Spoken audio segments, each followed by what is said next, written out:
Hi there, listener, and welcome to episode 73 of the Ski Podcast. Firstly, as always, I'd like to thank Switzerland Tourism for sponsoring the podcast, and I'm delighted to add that we've just agreed to continue that partnership. So we'll be having a few more features about Switzerland in due course. And listener, if you're joining us for the first time today, make sure you subscribe so you never miss an episode. And if you do have a minute, please give us a review on iTunes, as you know, those algorithms actually do help other people find us. So today we're covering 3 different time zones in the Ski Podcast. So I'd like to start off by welcoming my special guests. Firstly, from New Zealand, we have Paul Anderson, who is CEO at nzski.com. Hi, Paul. How are you? Kia ora, Iain. I'm really well. Thank you. Thanks for joining us in the evening for you. And in the morning over in Chamonix in France, we have Claire Burnet, press officer for Chamonix. That's correct. Yes. Hello, Iain. And nice to be on your podcast, and thank you for inviting Chamonix. It's a pleasure. Now, traditionally, we always like to start off by finding out where did you ski or snowboard last? Paul, maybe you'd like to start us off. Well, for me, it was Mount Hutt. Mount Hutt was the last of our 3 resorts to close last season. So yeah, I would have had a few turns on closing day up at Mount Hutt last October. In October, right? Okay. And what about yourself, Claire? I did quite a bit of ski touring last winter. So ski touring up to Balm and other places around the Chamonix Valley. So, right. So when you say last winter, do you mean like a month ago or something like that? The last ski tour I did was about 3 weeks ago. But the people are still ski touring now because we still have quite a lot of snow. I know it's been such an incredible winter. You know, that's one of the hardest things when you're in the UK. I do some work, for some different resorts, and I've recently been sharing photos of them doing déneigement and clearing the cols. And you can see how deep the snowpack is when they're clearing those roads. I saw one from the Col de Petit Saint Bernard, which I'll stick in the show notes, in La Rosière, and it's more than 2 people high, the snow depth there, which is about 2,000 meters, I think, something like that. So really gutting for British people not to have had the chance to get out onto that snow. But actually, that segues quite well to the next little feature I've got here, because we know most people in the UK didn't manage to get out to the Alps this winter, but it doesn't actually mean no one went skiing, because plenty of people actually kind of used their initiative a bit and went skiing in the UK.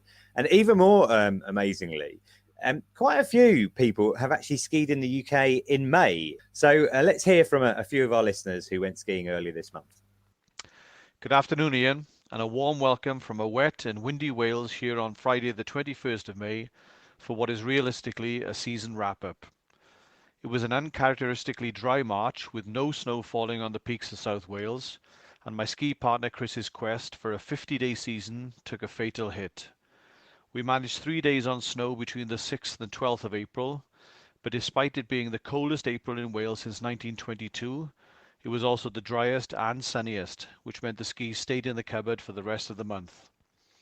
Chris did clock up his 40th day on snow though, which to my understanding is a record for these parts and no mean feat.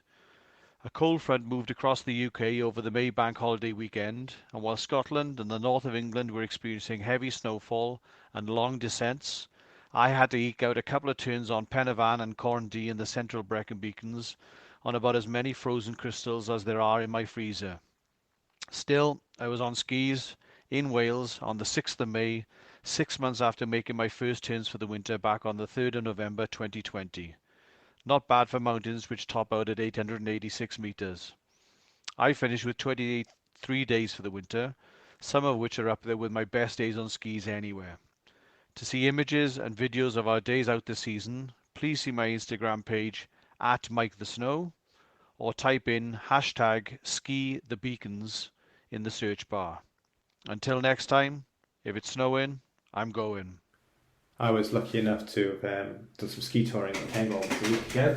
There was a weather window which looks like sunshine, some fresh snow the week before and very little wind, so I took the opportunity to book a touring course with a company called British Backcountry. So I arrived Friday 7th of May in the car park, 2 or 3 degrees, snow everywhere, skins on in the car park, walked right up to the top.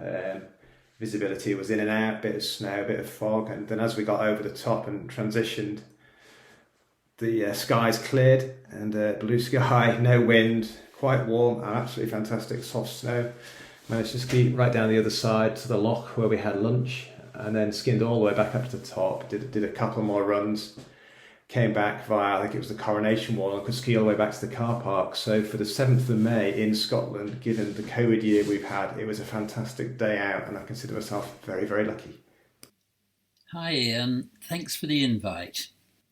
Well, I'd been keeping an eye on the Scottish ski webcams for a couple of months, hoping to rescue a few turns from the end of season. So when it looked like the border would actually open on the 26th of April, my wife and I headed up from London to self-cater for a week, and for me to do 2 days of skiing. I had previously been told that I would need to walk about 3/4 of an hour just to get to the snow line, but the lowest access lifts were going to open at Glencoe and Nevis, though not the ski lifts, so I chose the west. On Monday the 3rd, there was low cloud, rain and high wind, so it wasn't until the Tuesday I headed up to the small Glencoe mountain area. There were a couple of inches of new snow, but I gather there was much more at Cairngorm. The access chairlift took me to about 600 metres, which is the normal winter snow line, and then I walked up a track a few hundred metres to the bottom of the wall toe, where the proper snow started. I skinned up to the top at 1100 metres, which was in heavy cloud. That didn't make for the easiest first turns of the season. The snow was good, though this being Scotland, the new snow had been blown in places into deeper drifts, leaving some old, harder snow exposed. I skied the main bowl and top of the wall 3 times, perhaps a kilometre per descent. The bad visibility made me hesitate to try to find the spring and flypaper runs between all the exposed areas of rock, but the track along the ridge had snow on, and so I finally headed out, and after stepping over a lot of smaller rocks, found what I thought might be, and luckily was, the spring run. There were about 10 other skiers up the mountain, but I think I may have been the only person who tried it. On the Thursday, I headed up to Glencoe again. I'd intended to try the back bowls at Nevis, but there wasn't enough snow to link them, so it would have been necessary to climb back up where I'd gone down, probably requiring ice axe and crampons to get up the steep top and past the cornice, which seemed somewhat foolhardy on my own. The visibility at Glencoe the second day was better, and there was even a late patch of sun and a brief snow flurry, and a few more people this time. I skied the same 2 runs with advice from a local called Iain, managed to find the famous flypaper run, which is about 45 degrees most of the way down. I made the first tracks on it, and the snow was nice and soft, if slightly heavy. There was a lot of sloughing, which was slightly worrying on my own, but a memorable payoff for the climb. I saw 3 more people starting to ski it as I picked my way to traverse out across a mixture of snow, moss and stones. In all, I climbed nearly 1,400 metres each day, which is a very unfit 72-year-old I was quite pleased with. OK, back to you, Iain. Thanks to Mike, Greg and David there. Regular listeners will know Mike's voice. He's been on the show a few times, and we've spoken about skiing in Wales and skiing in Scotland before, but we've never spoken about skiing in England. And earlier this week I spoke to Simon Burgess, who went up to the Lake District with his snowboard in May. Right, it's a pleasure to be talking now with Simon Burgess, and I'd just briefly like to thank a regular long-term listener, Andrew Brannan, for bringing this to my attention, because I recently watched your video, Simon, where you skied in the Lake District, and not just in the Lake District, in the Lake District in the UK in May, which is pretty amazing, I think. How was that overall experience? It was absolutely unbelievable. I'm sure as many people who are avid skiers or snowboarders will have felt this winter that a lot of stuff's been closed, and the Lake District ski resort at Rays was closed as well. And just waking up to the news of snow and that the tow was going to run was just, it was brilliant. Yeah, and remind me what date that was then that you went up there? So it was May the 5th, and there was snow up there until May the 7th. So I went up and did some touring as well around that area. Right, okay. Because, well, just actually for listeners who might not be familiar, I'm pretty sure I saw a feature about this place, Rays, which is a 360-meter tow bar in the Lake District on Ski Sunday earlier this year. Did you see that at all? I saw parts of it, yeah. And one of my friends, who's also a bit of an avid snowboarder, dropped me a link to it. And I've recently moved to Cumbria, so discovering that it's possible to ski at places like Rays and Yad Moss, even over in the Pennines, I'm just excited to get out and explore these places a bit closer to home. And so you knew about the lift, which is called Rays, but it's run by the Lake District Ski Club, I think, right? Yes, all volunteers, a group of people, like really nice community of people up there. And how do you know if it's going to be open? I mean, if there's snow, will it always be open? So no, it depends, I guess, on whether there's volunteers available to run it as well. I think on their website, it actually says they manage in a good year to get 60 days throughout the winter. Okay. So it's substantial. You can get some good days up there and tick some off. But there's a Twitter account, LDSC webcam. So you can normally see whether there is snow on the tow and around that area. So yeah, and I think that I'm right in saying that's like a live feed, a live webcam, isn't it? Because I remember looking at it, around that time and seeing people going up the lift. And then, as you say, a couple of days later, that snow had literally melted all away very quickly. Yeah, so it updates throughout the day, and I'm not sure if they still do it, but there used to be a phone number that you would ring up and they would say whether they're operating and what time. Very old school. Right. Okay. And how long in advance before you went up then did you decide? I pretty much planned the day before. So I saw a tweet that said that they were going to run it, and that was it. I did a little bit of last minute research because it's not like your normal ski resort. You're not going to turn up there and have your après bar down the bottom and your rental shop. It's an interesting hour and a bit's walk up to the tow. So it's definitely worth people understanding that. And I was quite lucky because when I turned up, I met a lovely lady called Kath who walked up with me and told me more about it. Okay, and sorry, there's no way around that. You literally have to walk an hour plus to get to the lift itself.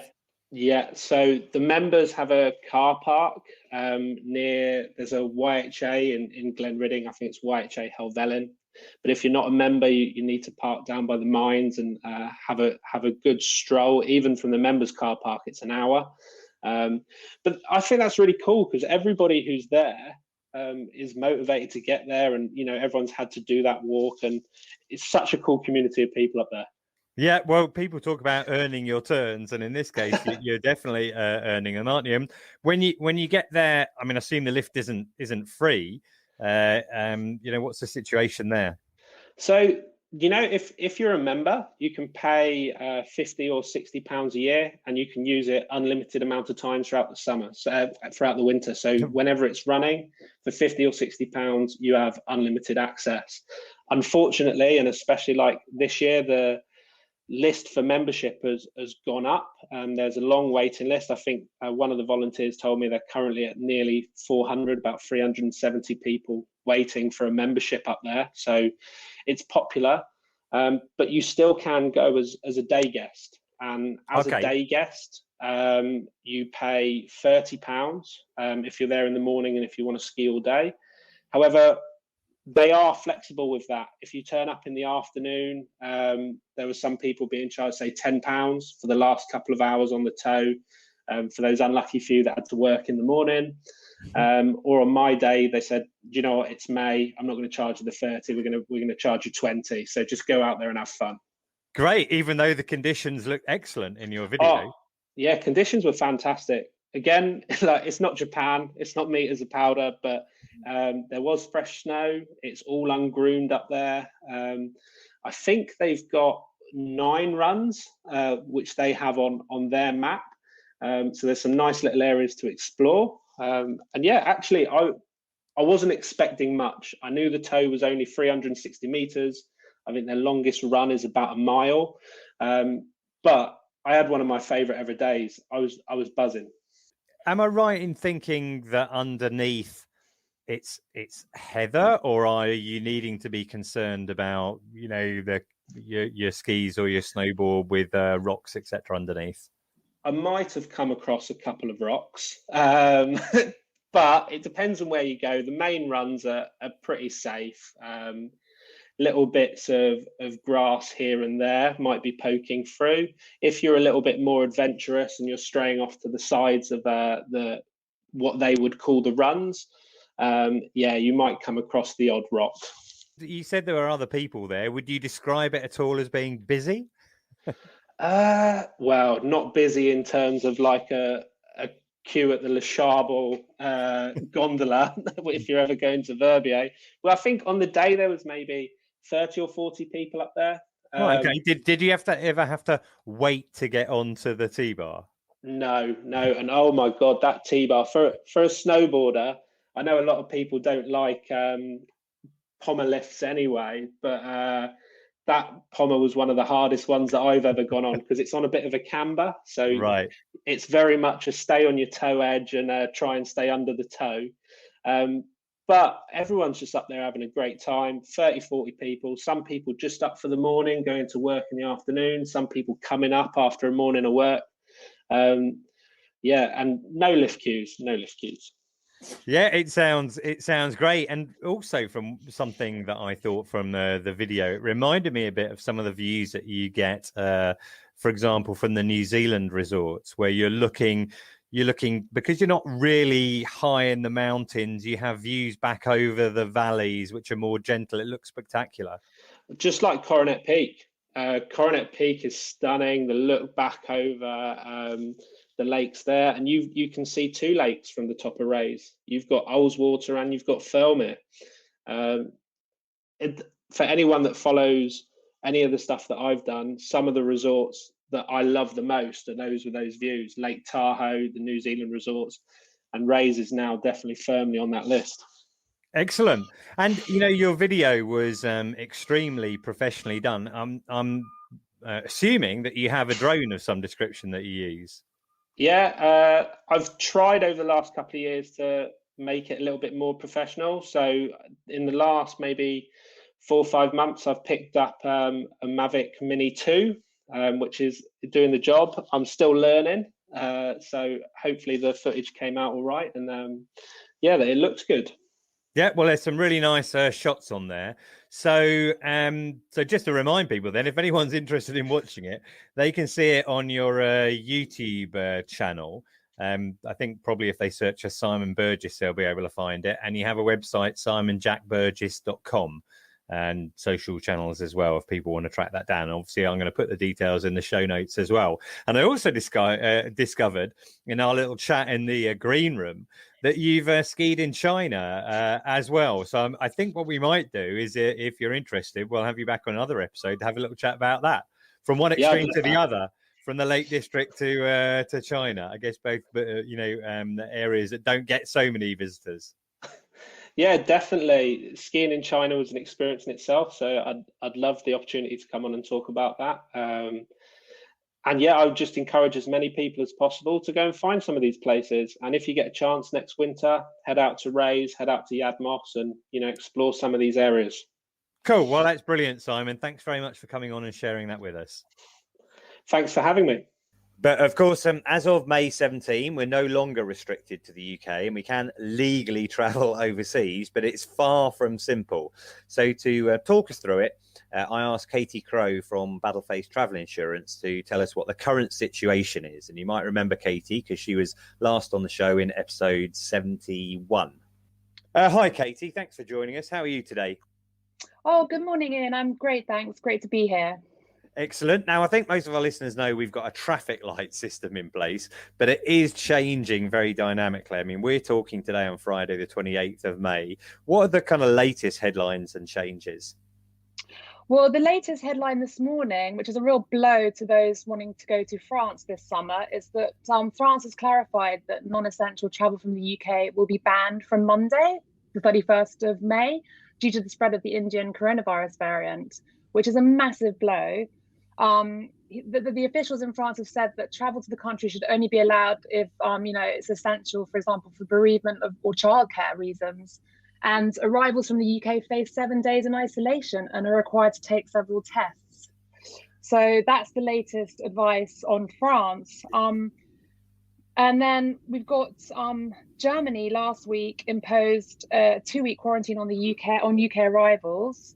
And Austria has banned direct UK flights from the 1st of June. And this is all because of the increase in infections of the Indian variant in the UK. Yeah, I mean, I've seen all of these, and obviously the France one, is definitely disappointing because, it was only a week ago when the EU was just, considering adding the UK to their whitelist of countries. But to a certain degree, this isn't any different from us having France on the amber list. Effectively, it's like France putting the UK on the amber list. It's the same sort of thing, really.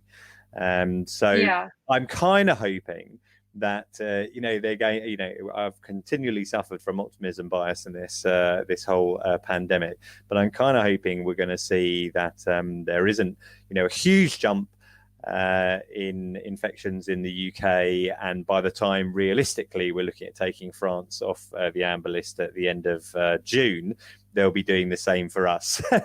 Yeah, so, let's hope so. I have my fingers crossed for that. Obviously, we do have countries on the green list at the moment. But I think there's a couple of things I'd like to sort of cover with you in relation to that. And one of them is the fact that, a country can be on the green list, but it's not necessarily, doesn't necessarily have FCO advice where travel is allowed or recommended. Yeah, absolutely. Unfortunately, there's no alignment between the traffic light system and FCDO advice at the moment. So what the health ministry is saying is very different from country risk. And so, for example, you've got Israel, it's on the green list at the moment, but not surprisingly, the FCDO advises against all travel to Gaza, which is not surprising due to the risk there. But yeah, it's very important that listeners really check on the Gov website to see the up-to-date latest information on FCDO advisories, rather than just rely on the traffic light system. And the other thing to bear in mind as well is the actual country restrictions, which, as in France, are bringing in their own specific restrictions on UK travellers. So again, I would urge all listeners to really check with that specific destination advice. Right. Okay. I mean, one of the reasons I came across Battleface in the first place was because when I went out to Switzerland in December, the advice was against non-essential travel. And one of the points of Battleface, travel insurance is that you will insure people in those circumstances, right? Absolutely. We're not encouraging people to travel to places the FCDO is advising against, but we offer them the possibility of being covered in these countries if they need to be there. We've always provided coverage to destinations that are under FCDOs. Yeah. Okay. And you mentioned about, checking the situation.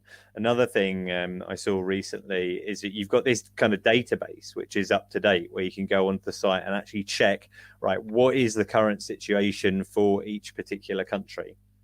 Absolutely. Yeah. We've just launched a new service powered by Sherpa, which gives you details of up-to-date restrictions and requirements to a specific country. So if you go onto the website, the Battleface website, and you look under travel restrictions, you can then input your destination country, where you're traveling to, where your passport's been issued, and you get all the up-to-date specific requirements to travel to that destination.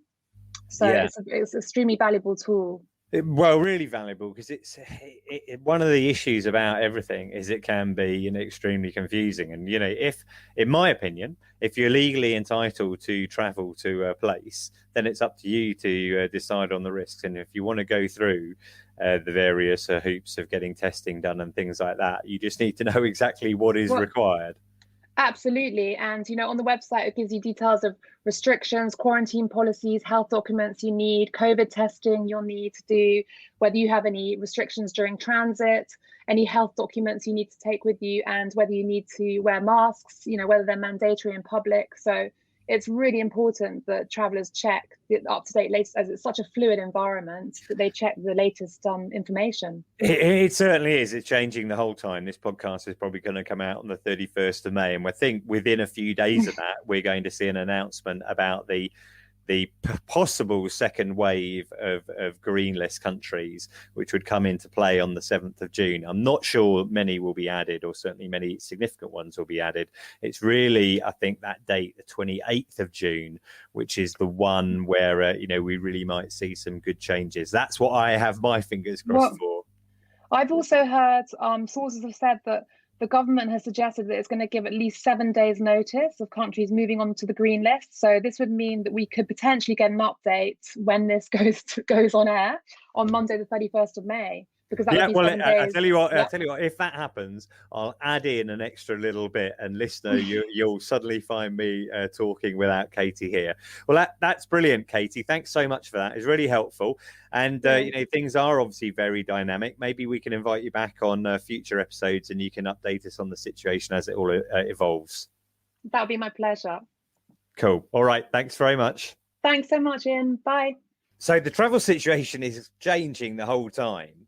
But let's turn to our guest now. Paul, New Zealand is on our green list, but that doesn't really make any difference. I don't think we're going to be seeing any or many Brits travelling there this summer. But, you're on your way into your winter season. You've got the prospect of lots of Australians joining you. But maybe to start off with, if people aren't familiar with nzski.com, I wonder if you could just tell us which resorts come under your banner. Yeah, sure. Thanks, Iain. So NZ Ski, we've got 3 large resorts in New Zealand, large by New Zealand standards. So close to Queenstown, we have Coronet Peak and the Remarkables. And in Canterbury, which is about 4.5 hours by car up the road, close to the major city of Christchurch, we've got Mount Hutt. Quite different resorts. Queenstown is a resort, and we rely largely on people travelling to resort. Mount Hutt is more a domestic ski area, although it attracts its fair share of international visitors, but it's got a good population base right on its doorstep. We see around 700,000 visitors each season. Most of those are in Queenstown, about 550,000 between the Coronet Peak and Remarkables resorts. And in Queenstown, 30 to 40% of our visitors are Australians. So Australian is a critical part of our market, and we're excited to have our Trans-Tasman travel bubble open and operating. The other thing listeners may not be aware of is access to our mountains. So our mountains, because of New Zealand's very temperate climate, our snow line sits up at around 12 to 1,600 metres above sea level. And our towns are usually down at around 300. So most of our resorts have access roads, which can be between 7 and 13 kilometres up the sides of the mountains. And we service those with a really capable bus fleet. But most visitors actually drive themselves, and we've got car parks up around our base area facilities. I have been lucky enough to go out to New Zealand myself, and I've skied in Coronet Peak and the Remarkables. And the drive up there is great, but to me, one of the best things I thought perhaps about skiing in New Zealand are the views looking down. Is it Lake Wakatipu? Is that what it's called? Yeah, Lake Wakatipu. It's spectacular. It's one thing.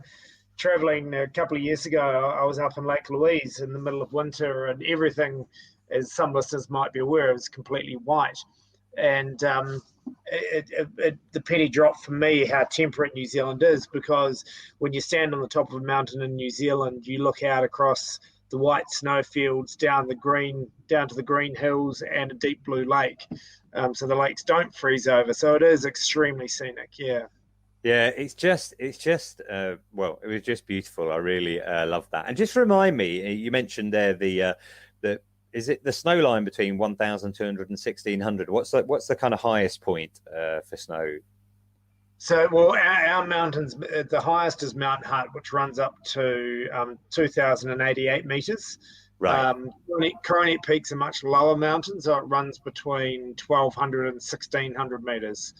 And Remarkables is kind of around the middle there.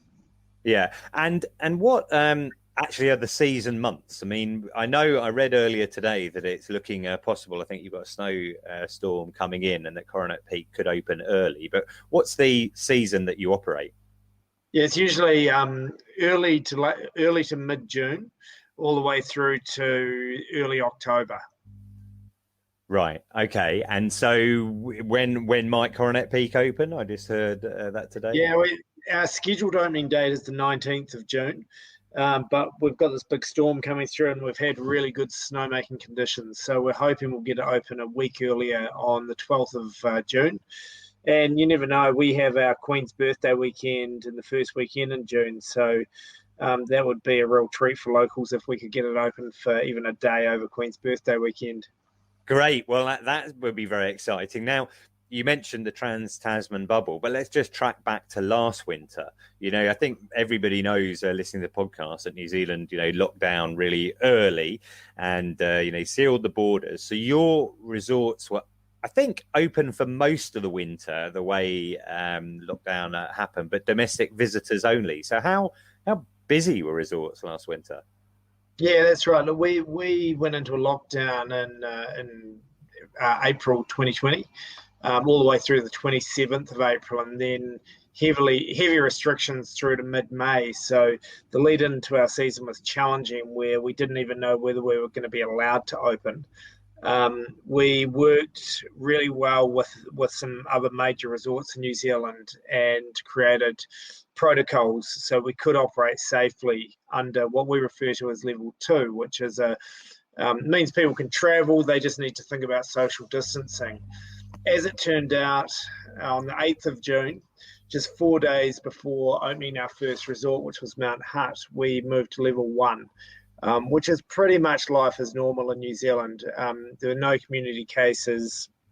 And at that stage, I don't think we even had our managed quarantine facilities set up. So we roared into the season at level 1. And it was really busy because domestically people couldn't travel.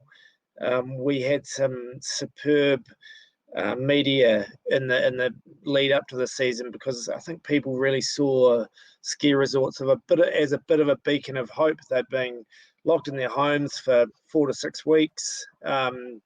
We were still doing the good thing of getting people buzzing about the upcoming ski season, and they sure came out in force. It was fantastic. So you mentioned before that the international market is 30 to 40% from Australia, now, but also there was a bigger domestic market. So how did it compare with the year before? Were you kind of down overall?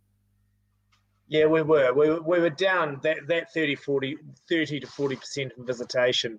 What happened was during school holidays, it was the number of New Zealanders skiing actually completely displaced the loss of demand out of Australia. But then after school holidays, we really noticed the loss of that big Australian market, and that's where we had far less visitation. And we ended up the season about a third down on visitors. Right. Okay. I mean, relative to, we'll come on to the French resorts, but relative to, Europe, that's actually a pretty good result overall. Yeah. No, it was. We were pretty thrilled with the way we went through the season. We're really grateful to have a good, strong local base who came out in force.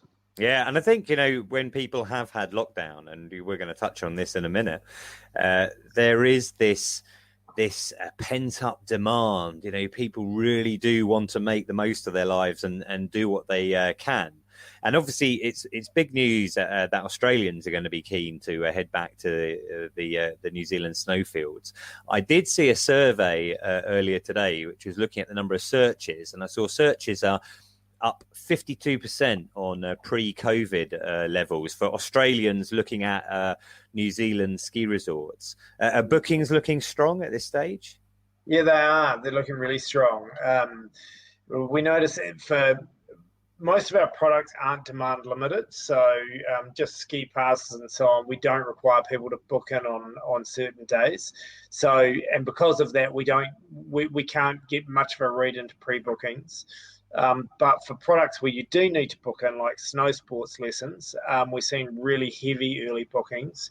And also our accommodation partners in Queenstown particularly are telling us that the hotels are full, certainly through school holidays, but getting good bookings into August and September also.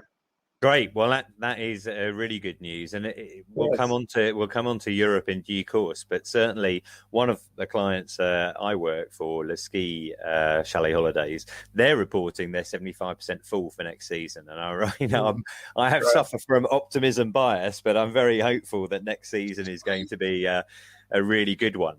Just on the slopes, Paul, are there going to be any changes? Do you have any, social distancing or limited capacity for lifts, or is everything going to run as normal?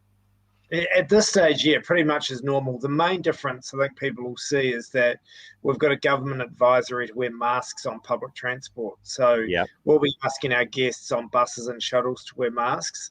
But once they're on the mountain, under level 1, there are no restrictions. So we don't have to limit demand. We don't have to manage our cafes and restaurants for physical distancing.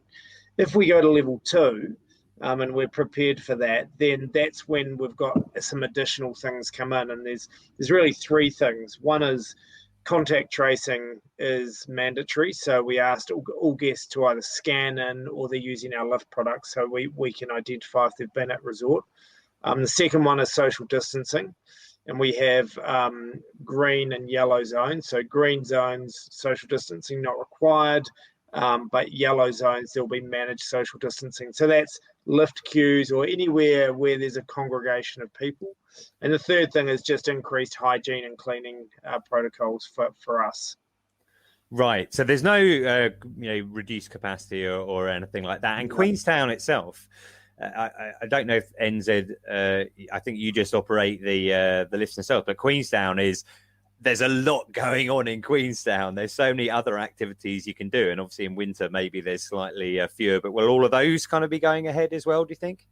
Yeah, no, definitely. I think that there are a few who have hibernated since our summer holidays because there hasn't been enough domestic demand, and most of them are kind of put their businesses into hibernation waiting for the ski season, and then when there's more people in town, they'll start to operate again. Right. Okay. Well, it sounds very encouraging. It's very exciting. I know a couple of European resorts are opening up shortly for some glacier skiing. But the fact that you're going to be opening, I think around the same time, actually. I think Des Alpes is due to open on the 19th of June, or it might be the 12th of June, and then Val d'Isère the 19th of June. And what I'm really interested in is like getting that message out there that people are skiing again and they're enjoying themselves and they're skiing safely. So I wish you, all the best for this winter. And thanks so much for giving us, that insight into snow sports on the other side of the world. If Queenstown is the adrenaline capital of New Zealand, then the adrenaline capital of the Alps is Chamonix. Hi, Claire. Thanks for joining us. It's really good to have you on the podcast. Listeners, I think, probably know that I'm just such a big fan of Chamonix. I've skied there in the winter many times. I lived there through the summer 1 year, and I go out there. I've been out there many times in summer.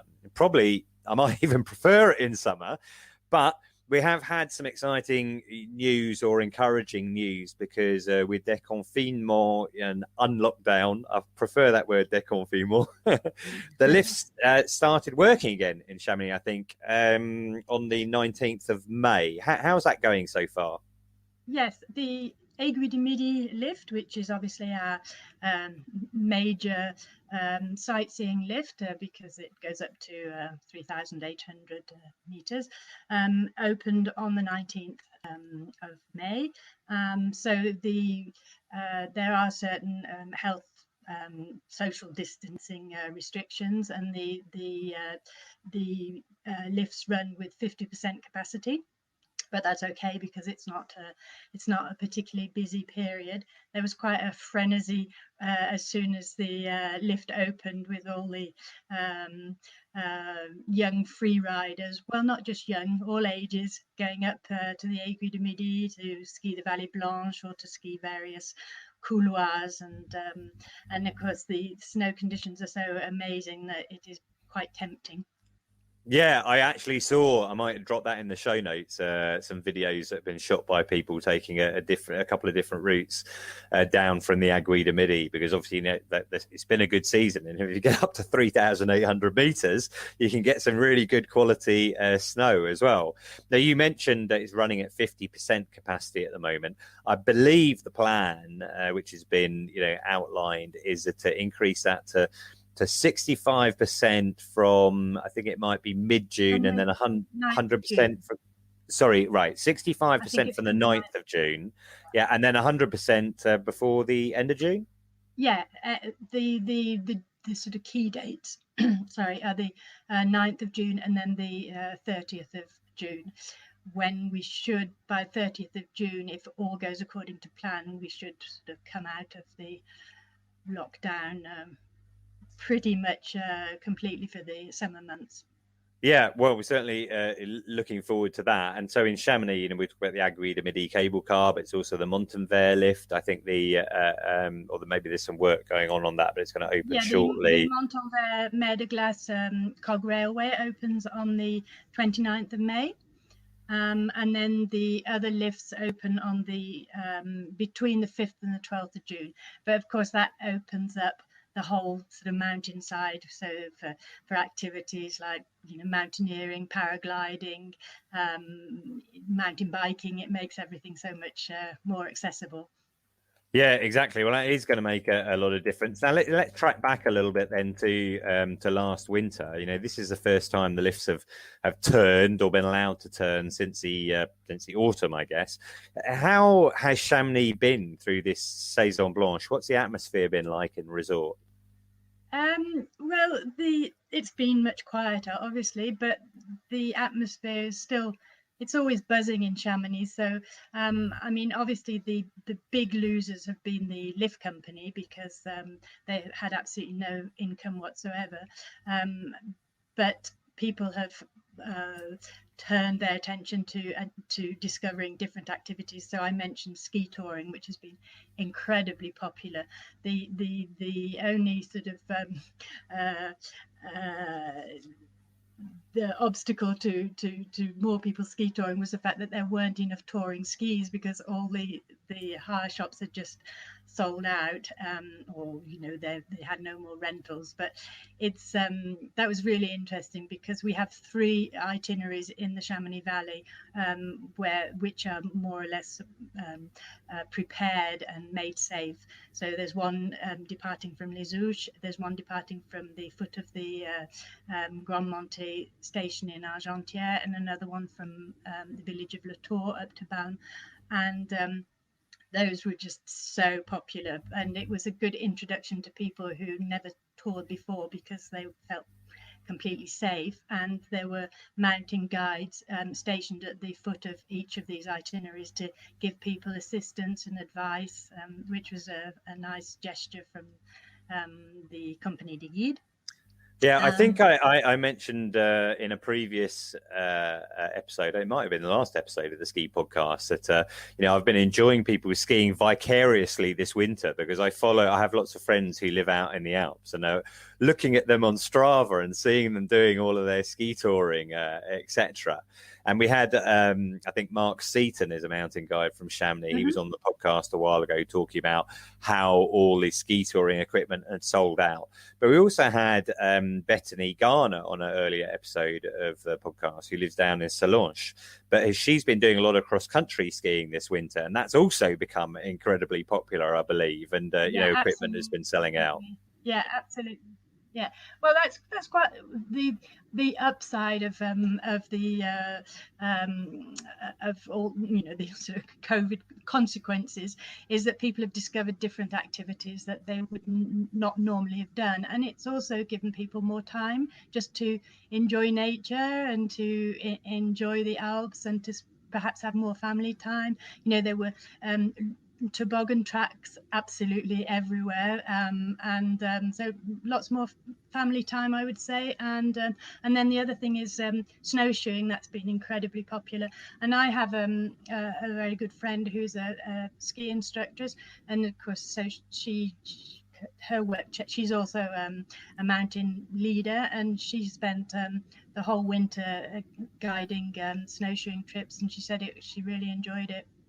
There was skiing for kids and beginners, because the beginners areas were able to remain open, sort of kindergarten and just the very easy slopes where they have little toe lifts. So there was some activity for skiing, and particularly for small children learning. Yeah, no, it was. I mean, I know the magic carpet things were allowed to open, etc., and it was great on a number of the webcams.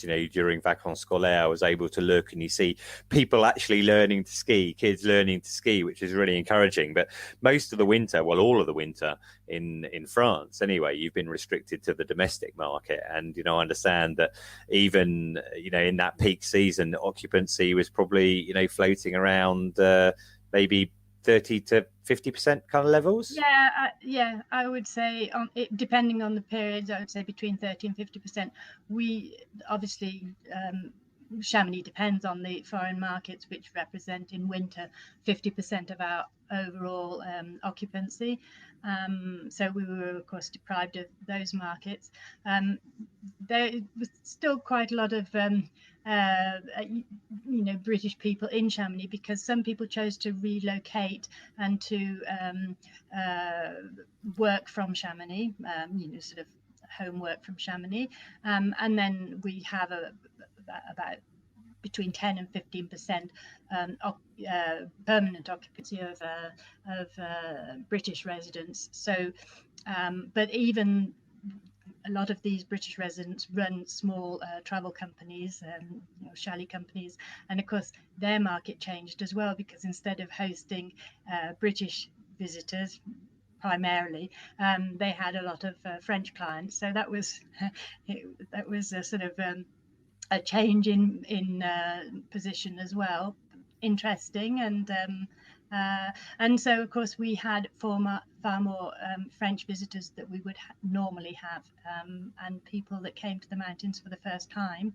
A positive thing as well, because it was introducing more people to the Alps in winter. Sure, and Chamonix is an unusual mountain resort, a lot like Queenstown, I guess, in that I think it's busier in summer than it is in winter. And people come to do all sorts of activity. But I saw this week that it looks like Chamonix are running a promotion that they ran last summer as well, which I think is called Village Vacances Grandeur Nature. Do you want to give us? Did I get that right? Excellent. Yes, you did. Perfect. Cool. Yes, so do you want to give us a rundown on what that is? Yes, so this is essentially free activities during the summer months, so July and August, during the French school holidays, for people staying in Chamonix. So for somebody staying between 3 and 4 nights, they can have 2 free activities. For somebody staying 5 nights and more, they can have 3 free activities. So this is an operation which is financed by the tourist office, and we've allocated a very significant budget to this program, but it's basically thanking thanking people for their for choosing Chamonix and ensuring that they get the very best experience from their stay. And it's also a way of helping local businesses during these difficult times. Yeah, and it's a great way to get people through the door. And if I recall, there's a lot of really good activities in it. It includes things like, rafting and climbing lessons and mountain biking and all sorts of things like that. Absolutely, yeah. EV mountain biking is really popular as well. So people can go on guided outings with an e-bike, but they can also just come and get an e-bike for free. Rock climbing, paragliding, introduction to paragliding, then there's themed hikes, tree adventure parks, hiking, sophrology treks, all sorts. Cool. Well, there's a lot to look forward to. And as I said, I'm a massive fan of Chamonix in the summer. So that's great, Claire. Thanks for sharing all that with us. Unfortunately, we have had a bit of news this morning here. There's France have introduced their kind of own, amber traffic light for the UK. But, as it's the same in retrospect at the moment, I think probably we're looking for hopefully after June 28th, British people will be able to go over to France. And I'm certainly hoping to, because if all goes well, I'm going to be there. I'm doing have a place in the UTMB trail race in August. And if all goes well, I'm going to come over for a recce in July. So hopefully we'll be able to meet up then. Excellent. Yeah, I look forward to seeing you. We've got, it's nice to see the agenda filling up and everything kicking off. And the first event is the new Chamonix Film Festival, and that starts on the 9th of June. Okay, well, we look forward to that. Just now, I'd like to thank Matt Hayes, John M, and Andrew Brannan, and Nick D, all of whom bought me a cuppa since our last episode. Andrew very kindly said you're doing such a professional job. It's a very enjoyable listen. Nick said many thanks for this, for the great work you do and putting out the best podcast going, which is very kind of him. And John's only came in this morning. He just says, thank you. You've kept my ski passion going through this tough year and my long COVID illness. Sorry to hear about that, John. You're a legend. So that's very kind of you. If you enjoy the ski podcast, you can buy me a coffee at buymeacoffee.com/the ski podcast. And as I mentioned earlier about giving us a review, I'd like to thank whoever the user is called Ski for their review. Did that on iTunes, which is very kind of them. And they said thoroughly enjoyable podcast. Notable improvement recently. One of the few things that's been keeping me going through a winter with no skiing. Keep up the good work. So that is very kind of you, whoever you are. And don't forget, listener, if you'd like some ski podcast stickers for your helmet or skis or phone, then just email theskipodcast@gmail.com with your address and we'll post them out to you for free. And don't forget that you can still get yourself a free ticket for the National Snow Show at the Birmingham NEC in October using the code SNOWSKIPODCAST. So coming up, we'll have another episode in a couple of weeks' time, I hope. If you haven't listened to it yet, the Pat Sharple's Ski Podcast special came out recently. He is the head coach of GB Snow Sport. Have a listen to that one. But until our next episode, you can follow me at Skipedia and the show at The Ski Podcast. And we're on Instagram as well. And I'd like to thank my special guest today, Paul Anderson from nzski.com. Thanks very much for joining us from the other side of the world, Paul. My pleasure, Ian. That was really interesting listening, and to Claire too. Cool, that's great. And also to Claire, thank you for joining us. It's a pleasure. Thank you for inviting me, and nice to meet you, Paul. And as always, thanks to Switzerland Tourism for their support. And finally, I'd like to thank you, listener, for sharing this time with us. So until next time, goodbye.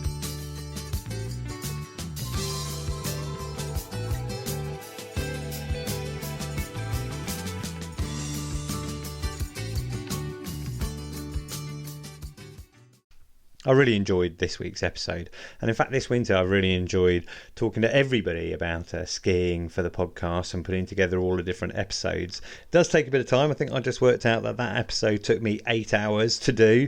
So listener, if you enjoy the Ski Podcast, you're very welcome to buy me a cuppa just to say a quick thank you at buymeacoffee.com/the Ski Podcast. Thanks very much.